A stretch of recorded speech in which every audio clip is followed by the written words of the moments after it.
आज शांतिनाथ के जीवन चरित्र पढ़ते हैं ना, तो अभी 12 भाव का बहुत कुछ बच्चों ने दिखाया बहुत सुंदर तरीके से। एक दो कथा ना कह के समाप्त कर रहे हैं। जो सबसे पहले जो श्री सेन राजा की कथा सुनाई थी ना आपको, तो श्री सेन राजा की 2 रानियां थी। एक का नाम था अनिंदता और एक का नाम था सिंहनिंदता, और दोनों के एक एक पुत्र थे। एक का नाम था इंद्र, एक का नाम था उपेंद्र।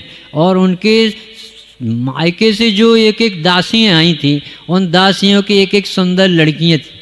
तो उन लड़कियों को देखकर जो अजैन थी, अननोन थी, जैन शासन से बाहर थी, उनको देखकर दोनों बच्चों के मन में राग आया कि हम शादी करेंगे तो इस लड़की से करें।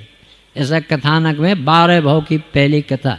तो वो सुनो तो लगा कि दोनों माता पिता, और वो एक लड़की वहीं थी जो कपिल ब्राह्मण के यहाँ ब्याही थी, उसका नाम था सत्यभामा। उसने देखा कि ये ब्राह्मण नहीं है, नकली ब्राह्मण बन गया है, तो इनके साथ रहने लगी थी। नंदिता, सुनंदिता और सत्यभामा और श्रीसेन, ये 4 इन्होंने आहार दान दिए। उसके बाद पता चला कि ये लड़कों की अच्छी आदत नहीं है, खोटी आदत है।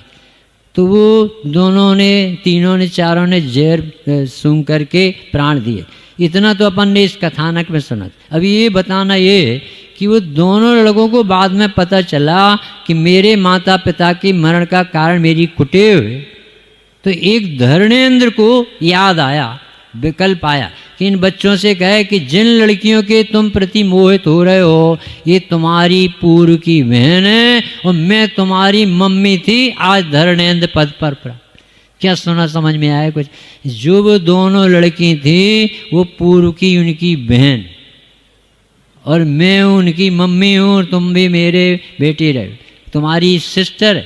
ये राग कैसा कन्वर्ट हो के आता है, और अपन को लगता है मेरी पत्नी माँ है, ये नौकरानी। भाई साहब, ये जो जीव है ना, ये जो माँ है वो पत्नी बन जाती है, जो पत्नी है वो माँ बन जाती। कितना गहरा चक्कर। एक आया था कथानक उसमें कि 2 मुर्गे लड़ रहे थे, 60 में निकला था। तो उसमें जो अपने शांतिनाथ का जीव और गणधर देव का जीव दोनों विराजमान थे। तो गणधर देव के जीव ने पूछा ये क्यों लड़ रहे? तो उन्होंने बताया कि ये दोनों किसान भाई भाई थे और एक बैल के पीछे लड़े। तो बैल तो नहीं मिला इन्हें, एक ने दूसरे को मार डाला और दोनों मर करके जंगली खूंखार हाथी दोनों पर लड़े मरे, और वहाँ से मर करके दोनों मेढ़ा हुए, और दोनों मेढ़ा मर करके दोनों भैंसा हुए। अब दोनों भैंसा लड़के मरकर और आज ये दोनों मुर्गे हुए। और जो भी तीर्थंकर और चक्रवर्ती जैसे पवित्र व्यक्तित्व होते हैं, उनकी बातें त्रियंच भी सुन के समझ जाते। तो वो मुर्गे सुन रहे थे और लड़ना बंद कर दिया, और उन्होंने सुना कि मैं दोनों भाई भाई था और मैंने ये क्या दुर्दशा बना ली अपनी, और कितना लड़ करके कितने भाव बिगाड़ लिए। और दोनों गए और उन्होंने उनके चरणों में नमस्कार किया और प्राण छूटे। तो दोनों देव पर्याय में गए और उन्होंने देव पर्याय से आकर के और फिर उनको अकृतम चैत्यालय की दर्शन किया। ऐसे कितने कथानक इनमें मिलते हैं। अभी जो महावीर भगवान का जीव है और ये शांतिनाथ भगवान का जीव है, ये सब पहले मामा बने, रिश्ते भी हो चुके इनके। इनकी बहन उनको पहनाई, इनकी बहन उनकी बहनाई, ऐसे पहले रिश्ते हो। यानी ये 11वें जब अपने तीर्थंकर आए थे, तब उसी समय अपना महावीर भगवान का जीव त्रिपष्ट नारायण था, और उसी समय शांतिनाथ भगवान का जीव अमित तेज या विजय जो भी था। इस तरह से इनके कितने भाव अपन सब पढ़ते हैं, तो ऐसा लगता है कि कैसे जीव ने तो पार पा लिया। यानी धर्मनाथ के बाद 3 सागर की आयु के बाद ये शांतिनाथ भगवान आए। तो जब 50 लाख करोड़ सागर हो गए तो अजितनाथ आए, अजितनाथ के बाद 30 लाख करोड़ सागर हो गए तब संभवनाथ आए, जब 10 लाख करोड़ सागर के बाद अभिनंदन नाथ। सोचो तो ये जीव कहाँ रहा होगा। क्यों कहा जाता भैया अपना परिणाम संभालो, अपनी जिम्मेदारी सोचो। अपन गर्भ में कैसे रहता है जीव, 9 महीने उल्टे कैसे लटकता है, फिर जन्म लेता है, फिर उसी पत्नी को माँ बना लेता है, फिर माँ को पत्नी बना लेता है। आज का दिवस बहुत वैराग्य का दिवस है। गुरुदेव कहते थे उनकी दीक्षा दिवस को उन्हीं की नहीं मनाना, हमें तो अपने जीवन में क्रांति लाना है। यदि हमने संकल्प भी बनाया कि हे भगवान अब हमें संसार में नहीं रहना, आप पढ़ना प्रायोग लब्धि में इतना भाव आता है, अरे मुझे कुछ नहीं चाहिए, मेरी आत्मा में सब कुछ, एक परमाणु भी मेरा नहीं है, ना मुझे कहीं सुख दिखता। इतने में 70 कोड़ा कोड़ी की स्थिति घट जाती। मैं एक ज्ञायक भाव हूँ, न प्रमत्त है न अप्रमत्त। इतने चिंतन में इतना चमत्कार होता है। तो ऐसा दिवस अपना रूखा न जाए।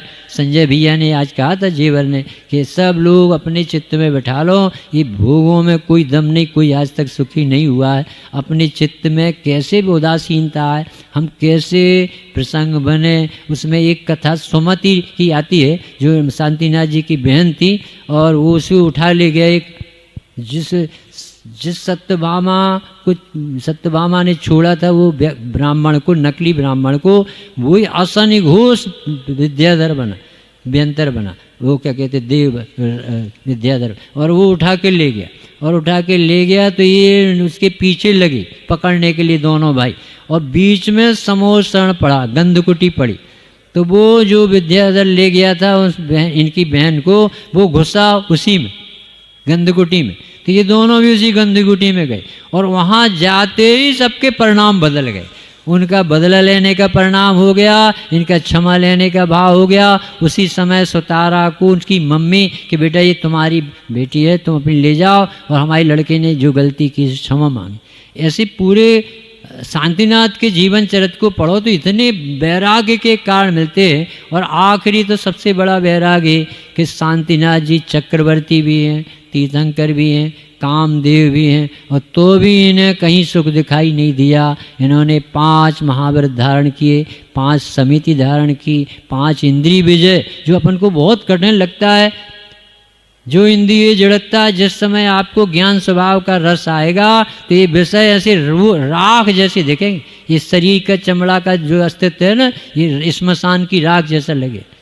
ऐसा आत्मबल जगाने वाला जैन शासन अपन को मिला है।